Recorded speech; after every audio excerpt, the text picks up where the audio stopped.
కేసీఆర్ కవితపై వేటు వేస్తారా లేక లైట్ తీసుకుంటారా అన్న చర్చ అయితే జోరుగా సాగుతుంది. ఇదే అంశంపై ఇవాళ డిబేట్ లో డిస్కస్ చేయబోతున్నాం.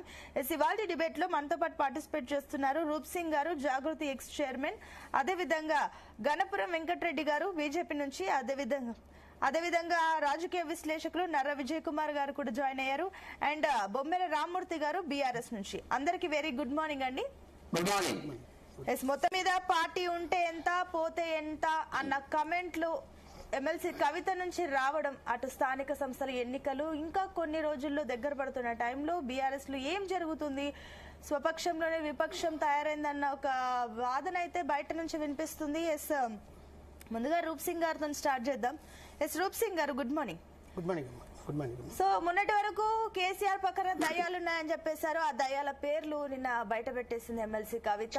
అటు హరీష్ రావు, సంతోష్ రావుల గురించి మాట్లాడుతూ కూడా వాళ్ళు కేసీఆర్ పైన సిబిఐ కేసు పెట్టేంత వరకు వెళ్ళిందంటే ఏం చేస్తున్నారు అంటే కేసీఆర్ వెనకేసుకోవడం, ఓకే తండ్రిని వెనకేసుకోవడంలో తప్పలేదు, కానీ ఇంకా అందరు బీఆర్ఎస్ క్యాడర్ అంతా కూడా ఒక రకంగా అయోమయంలో పడిపోతున్న డైలమాలోకి ఎమ్మెల్సీ కవిత వెళ్తున్నారంటే ఏంటి, ఏం జరుగుతుంది, అసలు పార్టీ ఉంటే ఎంత పోతే ఎంత అని అంటే ఈ కమెంట్స్ కేసీఆర్ ని డ్యామేజ్ చేయవా?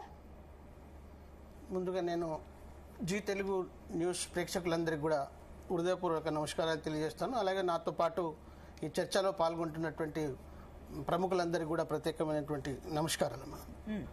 అమ్మ, నిన్న కవితమ్మ గారు మాట్లాడినటువంటి విషయాన్ని ఒకసారి తనలో ఉన్నటువంటి ఆక్రోందన ఏంటి, అసలు ఎందుకు ఆ స్టేజ్ వరకు తను మాట్లాడేటువంటి పరిస్థితి వచ్చింది అనే అంశాన్ని పరిశీలించే ముందు అసలు కేసీఆర్ గారు తెలంగాణ సాధించినటువంటి ఒక గొప్ప నేత, అసలు ఈ రాష్ట్రమే సాధించబడదు అని, ఈ రాష్ట్రం ఇక ఎప్పటికి కూడా పరాయి పాలనలో ఉండవలసిందే అనేటువంటి స్టేజ్ నుంచి అనేక ఆహార కృషి చేసి ఈ రాష్ట్రాన్ని సాధించి పెట్టినటువంటి ఒక గొప్ప నాయకుడు కేసీఆర్ గారు. సరే, పరిస్థితులు అనుకూలించలేదు, మొన్నటి ఎన్నికల్లో ఓడిపోయింది.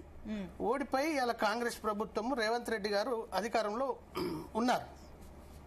రాష్ట్రాన్ని సాధించినటువంటి ఏమాత్రం ధ్యాస లేకుండా, రాష్ట్రం సాధించినటువంటి చేసిన కృషిని ఏమాత్రం పరిగణలో తీసుకోకుండా, ఆయన చేసిన పనిలో ఏదో అవినీతి జరిగిందనేటువంటిది ఆరోపణ చేయడం తప్ప మరో పని లేకుండా ఇవాళ కాంగ్రెస్ ప్రభుత్వం ఇక్కడ కేసీఆర్ గారిని బదనాం చేయడం ఒక్కటే పనిగా పెట్టుకున్నటువంటి సందర్భం. ఇంత కుట్ర పని జరుగుతున్న ఈ ప్రయాణంలో కేసీఆర్ గారి పట్ల వస్తున్నటువంటి నోటీసులకు సంబంధించి కానీ, లేకపోతే కేసీఆర్ గారి పట్ల జరుగుతున్నటువంటి కుట్రల పట్ల కానీ, పార్టీ పరంగా జరగవలసినటువంటి యాక్టివిటీస్ సరిగా జరగకపోవడం, చివరికి అసెంబ్లీలో తీర్మానం చేసి కాళేశ్వరం ప్రాజెక్టును సిబిఐకి అప్పజెప్పడం, ఇది అత్యంత బాధాకరమైనది, అత్యంత ఆందోళనకరమైనటువంటి విషయంగా కవితమ్మ గారు భావించారు. అందుకే అంత గొప్ప వ్యక్తి పట్ల ఇలాంటి చర్యలు చేపడతా ఉంటే దాంట్లో జరిగినటువంటి ప్రయాణంలో ఏమైనా లోపతాపాలు ఉంటే అప్పుడు ఉన్నటువంటి బాధ్యుడిగా లేకపోతే మంత్రిగా హరీష్ రావు గారు ఉన్నారు. హరీష్ రావు గారికి మరి అక్కడ ఉండి సంతోష్ రావు కూడా అనేక సమాచారాన్ని ఇచ్చినటువంటి సందర్భాలు ఉన్నాయి.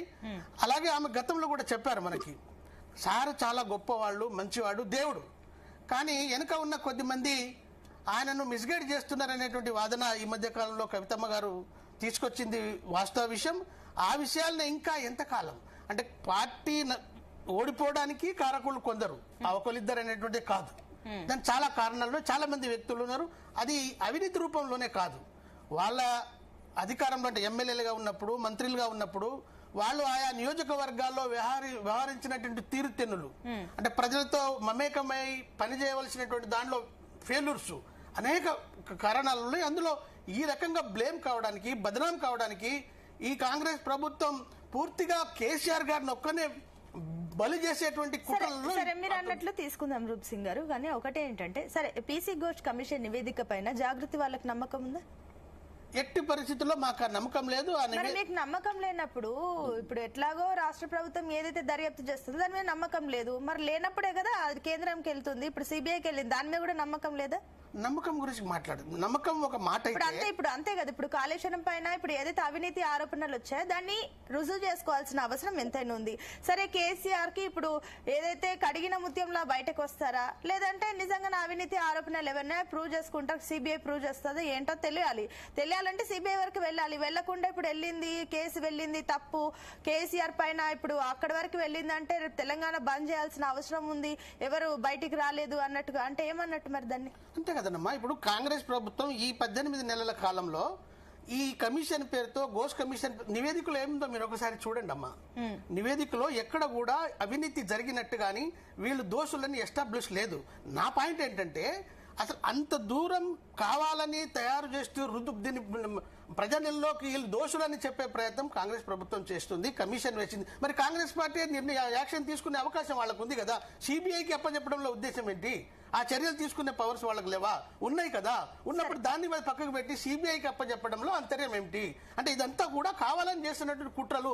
దీన్ని కొట్టవలసినటువంటి బాధ్యత అవసరం బీఆర్ఎస్ పార్టీకి ఉంది, యావత్ తెలంగాణ సమాజానికి ఉంది, ఒక బిడ్డగా తనకు కూడా ఉంది. బీఆర్ఎస్ కూడా తిప్పి కొడుతుందో లేదో చూద్దాం. బొమ్మల రామూర్తి గారు, గుడ్ మార్నింగ్ అండి.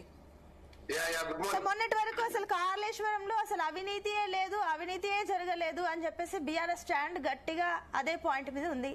అండ్ నిన్న వచ్చేసి ఎమ్మెల్సీ కవిత, జాగృతి అధ్యక్షురాలు కవిత, మీ బీఆర్ఎస్ ఎమ్మెల్సీ కవిత వచ్చేసి కాళేశ్వరం కరప్షన్ చేసిందే, దాని పాత్ర విషయంలో ఎవరున్నారంటే హరీష్ రావు అని చెప్పేసి సంతోష్ రావు పేర్లు, మెగా ఇండస్ట్రీస్ పేర్లు ఇవన్నీ కూడా బయటకు తీసుకొచ్చారు.